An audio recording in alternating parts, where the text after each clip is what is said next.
All right, Judicial Watch's president, Tom Fitton, speaking out on new damning documents showing the Obama-era FDA purchased fetal body parts.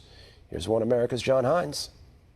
As the president of Judicial Watch, can you comment on reports of records that you have received from the Obama administration FDA, the Food and Drug Administration, of communications and contracts with a human fetal tissue provider that seems to show the FDA was buying, quote, intact calvarium baby skulls, 18 to 24 weeks, for $515 per skull? What do you make of this apparent sale of fetal body parts to the FDA? Well, it ought to cause both moral and legal outrage on the part of United States citizens and taxpayers that their tax dollars are being used to purchase basically the dead bodies of unborn human beings. They divvy up their bodies, they sell their heads, they sell their livers, they sell other aspects of their body, and you see the price list. Another interesting bit of information you uncovered, also stating here, documents, quote, documents previously uncovered in this lawsuit, according to your press release, that the federal government demanded the purchased fetal organs be, quote, fresh, never frozen. What do you make of that? Well, if you want to, I don't know how any normal person could read that and not be horrified. They wanted the organs shipped on dry ice. This is awful stuff, and it highlights the humanity. But it's actually happening.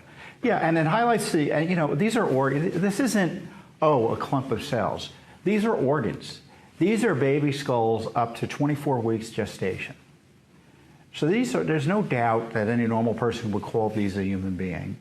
And indeed, their organs are being sold, chopped up and sold. And, you know, we have other documents in another lawsuit that we filed on behalf of the Center for Medical Progress that showed a massive operation in the University of Pittsburgh, again, funded with our tax dollars. Fauci's agency was involved in it as well. So Fauci should be asked about his agency support, in addition to gain-of-function research, chopping up organs. It was a fetal organ chop shop.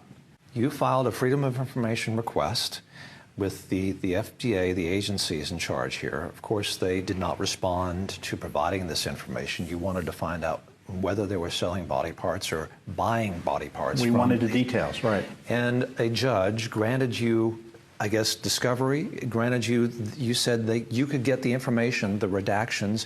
There were redactions. You got those redactions taken away. You got the information, and the information you found reveals that the FDA was buying human body parts, fetal tissue, from a fetal tissue provider, and including human heads, which they were paying $515 to procure. Is that? You know, as I recall it, the government wanted to withhold some of the prices they were paying for the organs and seemingly dismembered heads of unborn human beings. And the court said, you can't do that. And we have a separate lawsuit that involves NIH and NIAID, the Fauci agency, that showed they were having almost a one-shop, as I say, you know, a one-stop shop operation at the University of Pittsburgh. And the documents raise questions about whether the aborted human beings were still alive when the organs were taken from them. The Obama administration obviously was involved in this. The Trump administration figured out what was happening and shut it down. But now it's reported that the Biden administration is prepared to open up the spigot again to fund this sort of barbarism. What should someone think about this if they're learning about this for the first time? It just seems like it's sort of a jaw-dropping, don't you think? You know, John, I've been doing this work at Judicial Watch for 23 years.